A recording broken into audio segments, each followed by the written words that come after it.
לשמוע מה פירוש השראת שכינה בישראל. כל פעם אתם שומעים את המילה השראת שכינה, מה זה שכינה? כתוב בתורה כי השם אלוקיך אש אוכלה הוא, אש אוכלת. וכתוב בתורה הוא מראה כבוד השם כאש אוכלת בראש ההר.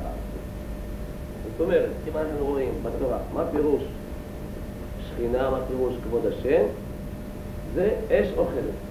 Ce qu'on va essayer de définir ce soir, on est venu pour comprendre ce que veut dire la présence divine, la présence d'Akadosh Baruch Hu. Dans la Torah, le Rav va citer deux psukim. Un pasuk qui dit Ki Hashem Elokecha Esh Ochlaou. L'Éternel ton Dieu, Akadosh Baruch Hu, est un feu qui consume, qui mange. Ou il y a un autre pasuk qui dit Ou Maré Kevod Hashem Ki Esh Berosh Ha'ar. Ki Esh Ochelet Berosh Ha'ar. Que l'apparence du kavod d'Hachem est comme un feu au sommet, un feu qui mange encore au sommet de la montagne. Et donc il y a une insistance sur le fait que la présence divine est une dimension d'un feu qui dévore, un feu qui mange. בגמרא במסכת נדרים אומרת הגמרא יש כמה סוגי אש. יש סוג אש אוכל יבש, אש אוכל לח, ומראה כבוד השכינה אש אוכלת. אש אוכלת אש, והסימן הסנה בוער באש והסנה איננו אוכל. Il y a la Gemara Nedarim, dans la traité Nedarim, on nous dit qu'il y a plusieurs sortes de feux. Il y a des feux qui consument ce qui est sec, et des feux qui consument ce qui est humide. Et le feu dont on parle ici est un feu qui consume du feu. Et donc c'est de ça dont on parle. Alors il y a quand on parle de la révélation d'Akadosh Baruch Hu, il y a un moment qui est particulièrement intense. C'est le moment où Akadosh Baruch Hu s'est révélé dans le buisson ardent. Dans le buisson ardent, Akadosh Baruch Hu. Et c'est un feu, mais le buisson n'était pas consumé. עכשיו, במעמד הר סיני, הר סיני נקרא הר סיני בגלל הסנה. בראש ההר בהר סיני התגלה הקדוש ברוך הוא למשה בפעם הראשונה. איך כתוב שמה? נראה השם למשה רבנו בלבת אש מתוך הסנה. הסנה בוער באש והסנה איננו אוכל. משה רבנו לראות אסור הנע ויראה את המראה הגדול הזה, מדוע לא יבער הסנה? ואז הוא הבין שזה לא אש רגיל, זה מראה השם, ואז הוא סגר את זה. הראשון בעולם שראה את כבוד השם, אש אוכלת אש, אבל בלבת אש מתוך הסנה. La première révélation d'Akadosh Baruch Hu à l'humain, c'est Moshe qui en a eu, comme elle avait expliqué dans le Torah.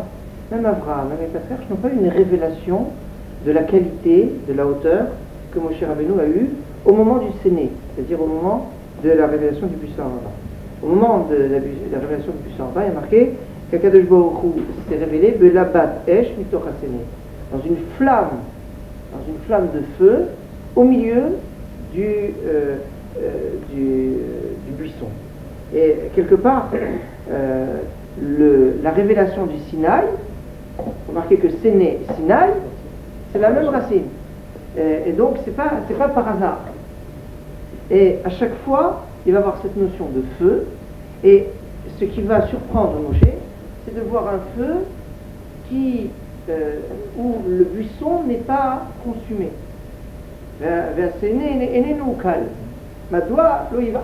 Pourquoi?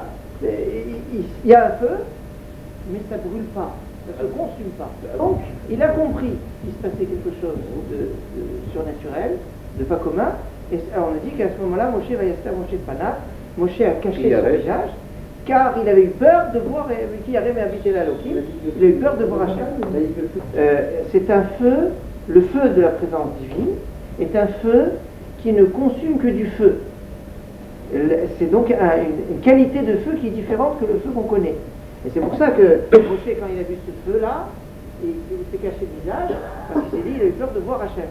Donc c'est donc un feu qui consume du feu, mais qui ne consume pas du matériel.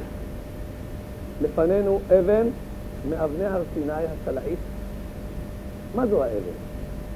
ממרומי הר סיני, שם המקום שניתנה תורה. כולם מכירים. שם הייתה ההתגלות הראשונה של השם למשה בהר סיני, במראה לבת אש מתוך הסנה. מה יש באבן? בואו ונביט ונראה. אפשר לראות. כשנתבונן בסנה, נראה עלים קטנטנים, 5 עלים מכאן, 5 עלים מכאן. המראה הזה, מי צייר אותו? מהו המראה הזה? מתי צויר? Et le Rav a posé 3 questions fondamentales. La première question, qui a dessiné ce dessin dans la roche? Première, au milieu dans la roche. La deuxième, c'est qu'est-ce que c'est ce dessin? Qu'est-ce qu'il a? Qu'est-ce qu'il véhicule? La troisième question, quand ce dessin a été dessiné dans la terre? Quand ça a été? פנינו, כמובן לגיאולוגים, לברר את האבנים הסלעיים האלה.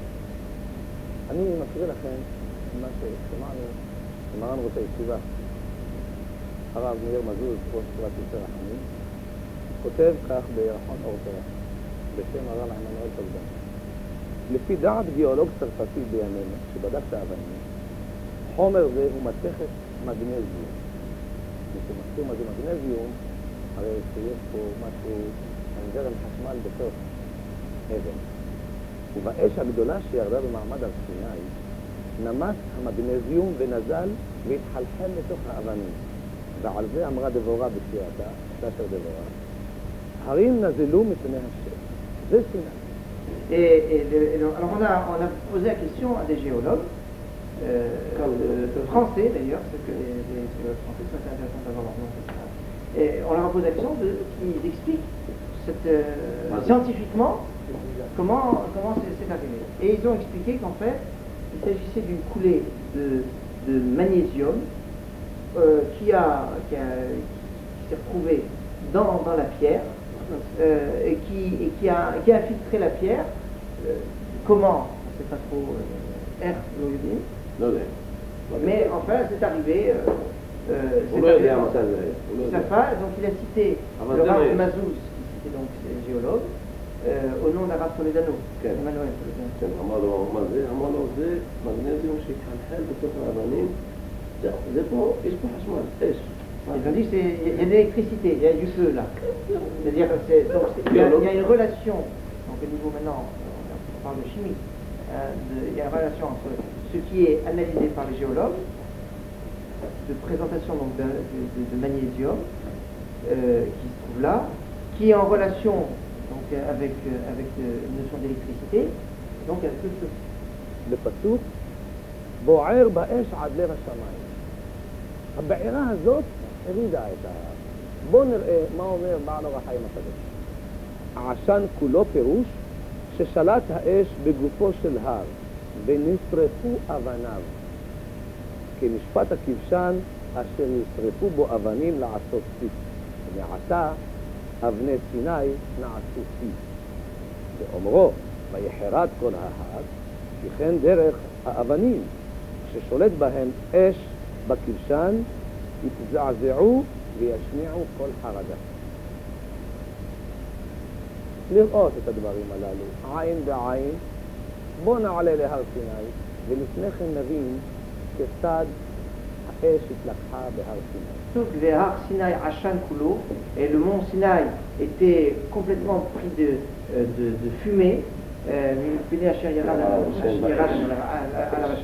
parce que Dieu est descendu dans le feu. Et donc, le Rachaim Akadosh que le mont Sinaï brûlait, et il y avait une fumée qui montait comme d'une fournaise ardente, et qui montait jusqu'au cœur du ciel. Alors à ce moment-là, tout le peuple a eu très très peur, parce qu'il avait peur d'être brûlé, et toutes les pierres, nous dit le Rachaim Akadosh, toutes les pierres ont été brûlées.